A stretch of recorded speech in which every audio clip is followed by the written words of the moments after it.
Hello everyone. Today we are going to learn something very important in English: parts of speech. What are parts of speech? Parts of speech are the basic building blocks of English. Every word you see in a sentence belongs to one of these groups. You can think of them like toolboxes. Each toolbox has a special job, and together they help us build clear, correct sentences. How many parts of speech are there? In English, we usually learn 8 main parts of speech: noun, pronoun, verb, adjective, adverb, preposition, conjunction, and interjection. Don't worry. We will learn them one by one, in a simple and easy way. Today, let's start with the first one: nouns. A noun is a word that names a person, place, thing, animal, event, or idea. It answers the question what or who. For example, you can name a person, such as a teacher or a doctor. A place, such as a city or a school. A thing, such as a book or a chair. An animal, such as a dog or a cat. An event, such as a party or a meeting. Or an idea, such as honesty or freedom. Nouns can often be made plural. For example, book becomes books, dog becomes dogs, and city becomes cities. However, some nouns cannot be made plural. For instance, informations is incorrect. The correct word is information. Similarly, advices is incorrect. The correct word is advice. But why? We will learn the reason soon.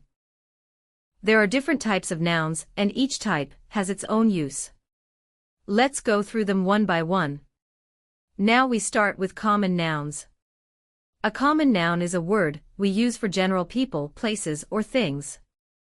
It is not capitalized unless it comes at the beginning of a sentence. For example, we can say city, boy, river, or teacher.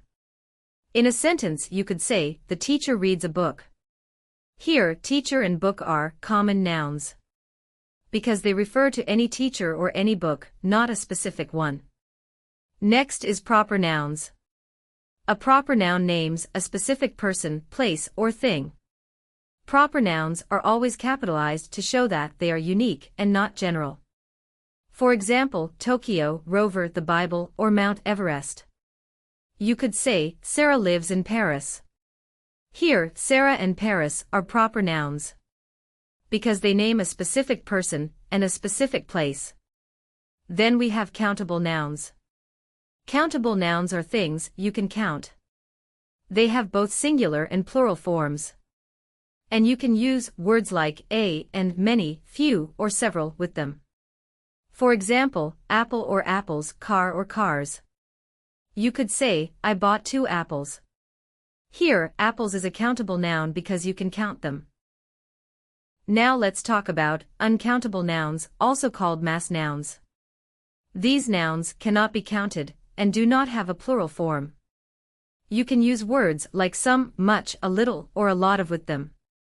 Examples include water, information, or furniture. You could say, I need some water and advice. And remember, it's not correct to say informations. As I said earlier, now let's discuss the reason why uncountable nouns do not take s to make them plural. It is because they cannot be counted as individual items. Some uncountable nouns are physical collections, seen as a whole, like furniture or luggage. Some are abstract ideas that cannot be separated, like advice or information. Instead of adding s, we use words like some, a piece of, or a lot of to show quantity. For example, 3 bags of luggage. Some furniture. A piece of advice. More information. Hope you understand the difference now. Next, let's learn about collective nouns. A collective noun refers to a group of people, animals, or things as a single unit. Examples of collective nouns are team, family, committee, herd, or bunch. For example, you could say, the team is ready to play. In American English, collective nouns are treated as singular. So we use a singular verb, the team is ready to play. This treats the team as one unit.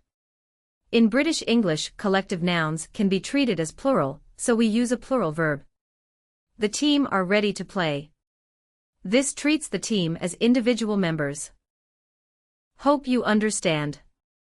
Let's move on. Abstract nouns. Abstract nouns name, feelings, ideas, or concepts that you cannot touch but you can feel or think about. Examples include love, honesty, freedom, and courage. You can say, honesty is the best policy. Here, honesty is an abstract noun because it is an idea or quality that you cannot touch or see but you can feel or think about.